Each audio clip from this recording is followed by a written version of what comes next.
Bonjour et bienvenue dans la chaîne Mathématiques Sciences. Aujourd'hui je vais présenter et expliquer une nouvelle vidéo. Cette vidéo donc d'exercice dans laquelle ici nous envoie comment on peut construire et utiliser la section plane et base en cube. Après on verra le cas du centre de révolution, des autres prismes droits en général, donc le pavé droit et également donc par exemple le prisme droit en lui-même. Voilà, et donc vous allez voir qu'on peut faire des choses intéressantes. Donc bien évidemment je ne vais pas traiter forcément tous les cas de toutes les sections planes parce qu'il y en a pas mal, mais on va voir ça sous divers angles, ok. Voilà, parce que les sections planes c'est des choses qui peuvent tomber au brevet, donc c'est pour ça que je vous fais voir ça sous un angle assez particulier. On va le voir ici, que soit avant du cours vu que la section plane d'un cube est un cube. Dans la section plane d'un cube par rapport à par exemple un plan qui est parallèle à une face et est un carré et ainsi de suite. Au lieu de vous faire voir ça comme ça, je vous fais voir ça autrement. On va voir ici. Donc là, ici on demande premièrement de construire la section plane de ce cube par rapport à un plan parallèle à ABFE. Ok. Donc là on vous a tracé en partie la section plane. On vous demande de faire la suite. Ensuite, on nous dit que KG est égal à 4,5 cm. En sachant que le cube en lui-même il fait 6 cm de côté, et on demande de calculer le volume du solide obtenu, donc en gros du petit solide en haut, ok, en sachant que KG bien évidemment ici fait 4,5 cm. Donc on va voir qu'il y aura des choses assez particulières à faire, mais là on n'y est pas encore, et donc là c'est tout ce qu'il nous demande de faire dans cet exercice. Je vous laisse donc mettre la vidéo en pause pour réaliser l'exercice tranquillement, et après on va corriger pas à pas. Sur ce donc, correction. Alors donc déjà pour faire une section plane, il faut bien évidemment regarder le plan. Oui, parce qu'on fait une section plane, on coupe toujours selon un plan. On coupe pas n'importe comment. Parce que si tu coupes un cube selon un plan incliné, ça fera pas forcément un carré, ça peut faire un rectangle, voire un parallélogramme. Ok. Donc attention, faut pas dire n'importe quoi et n'importe comment. Il faut bien préciser toujours le plan. Ok. Donc d'annoncer, tout souvent on va vous préciser par rapport à quel plan en fait on fait la coupe, tout simplement. Parce que par exemple, quand vous coupez une orange, vous la coupez pas n'importe comment. Vous la coupez selon un axe, selon une direction. Quand vous coupez un gâteau, c'est la même chose. Vous coupez pas de gâteau n'importe comment. Parce que si vous coupez de gâteau, on va dire, avec le couteau légèrement biais, et dans ce cas-là, vous obtenez un bout chelou, quoi. Une part chelou. Généralement, quand vous coupez votre gâteau, vous coupez comme ça, droit. Et là, c'est pareil. Quand on coupe un solide, on coupe assez droit, pour l'instant. Alors après, vous verrez en seconde qu'il y a des cas, on peut couper les solides comme ça, et ainsi de suite. Par exemple, vous verrez également, troisième, les sections planes de pyramide, de cône et de boule, et vous verrez que si vous coupez par malchance justement un cône de manière pas très droite par rapport à la base, mais que vous êtes légèrement incliné par rapport à cette base, vous allez voir que très vite vous allez obtenir en bas, donc au niveau de la base, une ellipse. Ok, voilà. Donc justement il faut bien faire des coupes correctement. Donc là, d'abord, je vous laisse mettre la vidéo en pause, réaliser ceci, et après, on va corriger. Sur ce, correction. Donc là, pour réaliser la section plane, il faut se dire, on a un cube, on le coupe selon le plan, selon donc un plan qui est parallèle à la face ABFE. Je vous rappelle donc que quand on fait une section plane par rapport à un plan qui est parallèle à une face, dans le cas du cube, et justement, on obtient un carré. Donc, sur la perspective, je dois avoir un carré. Alors donc là, finalement, en fait, il suffit de reproduire ça, ce carré là, mais en haut, pas forcément très réduit d'ailleurs, parce que ça dépend d'ici, vu que les deux premiers angles sont tracés. Alors donc là, ici je fais des pointillés, parce qu'on a à l'intérieur du solide, donc on a coupé à l'intérieur. Donc là, nous avons pareil tracé donc une partie de la section plane. Il reste plus qu'à relier ce point là et ce point là. Et le point que vous allez voir ici, je vais nommer ici donc IJKL. Donc ici, ce point-là, je vais nommer L. Parce que ça me servira après par la suite. Ok. Donc c'est pour ça que je nomme le point L ici. Alors donc là, pareil, je relie I à L. Et puis voilà. Et la section est terminée. Donc là, vous voyez que on a obtenu ce qu'on appelle une section plane en géométrie dans l'espace. Et donc voilà ce que ça fait. Donc ça réduit plus ou moins les solides, ok. Donc là maintenant, vu qu'on a vu que ça réduit les solides, puisque vous voyez qu'on a le même solide mais plus réduit, et dans ce cas là on demande de calculer forcément un volume. Alors ça c'est un truc qui peut tomber absolument au brevet.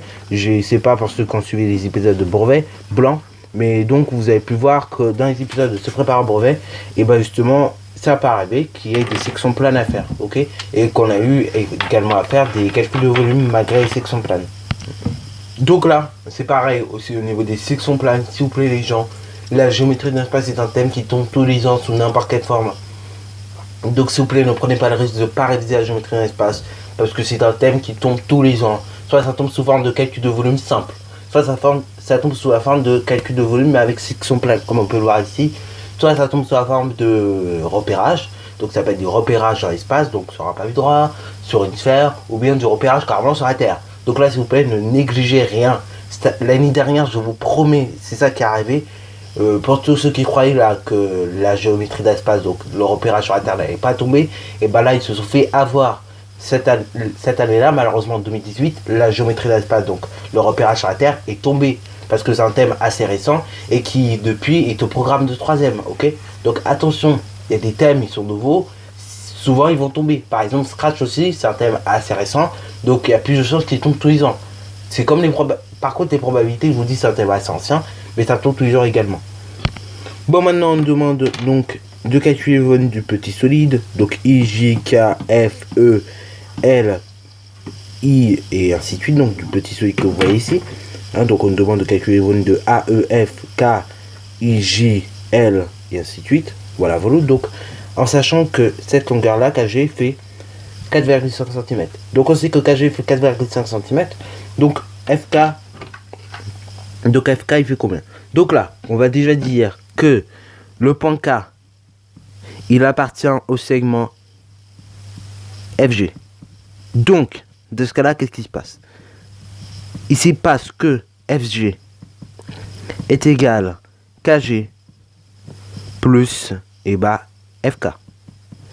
Soit donc nous avons FG, donc FG qui fait 6, qui est égal à KG, donc KG qui fait 4,5, plus FK ou KF.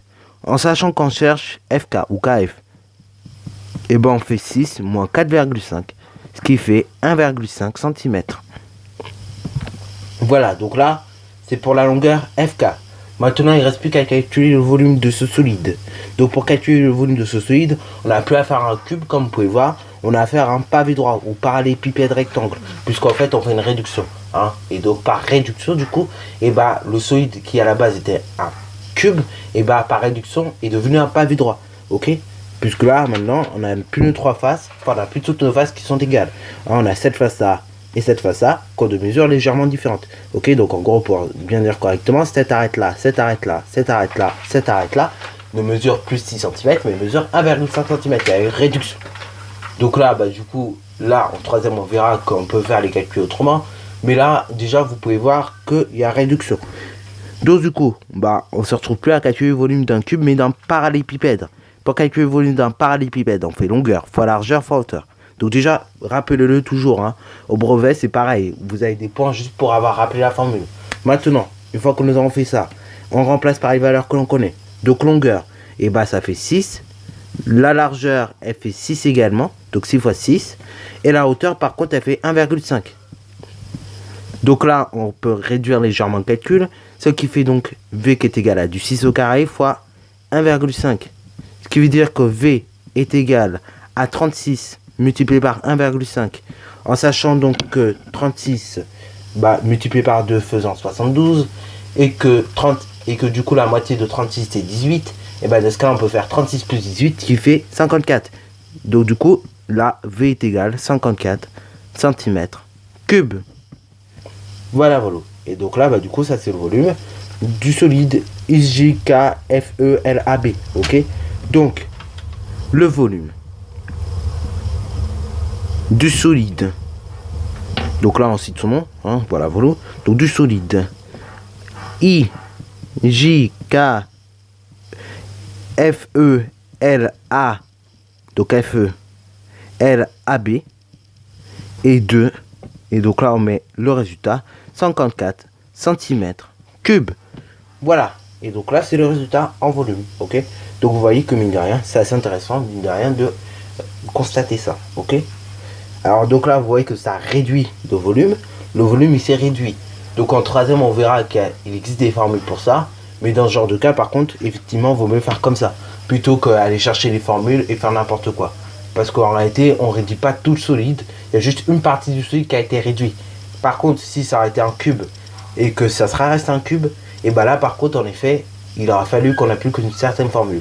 D'ailleurs, petit rappel au troisième du coup qui passe un brevet, pour appliquer la formule du style dans un agrandissement et dans une réduction, les longueurs sont multipliées par k, les aires par k au carré et les volumes par k au cube. Et bien pour appliquer ce genre de formule, en fait, il faut que la figure ait la même forme. Si la figure n'a pas la même forme, genre par exemple là on a vu que ça a rétréci, mais que pourtant la figure avait changé de forme, hein, c'est plus un cube mais un pavé droit, et bien dans ce cas-là, ce que vous faites, vous essayez de faire de la proportionnalité. Là en l'occurrence on a pu le faire, hein. Voilà, Volo, ça a été très rapide. Puisque bah en fait il y avait juste eu une réduction au niveau de 4 arêtes. Voilà Volo. Et il n'y avait pas eu une réduction sur le solide en globalité. Parce que ce n'était qu'une section plane en réalité. Sur ce, la vidéo est terminée. Donc si tu as bien aimé, comme d'habitude, n'hésite surtout pas à la liker, commenter et bon incitatoire en mathématiques et en sciences.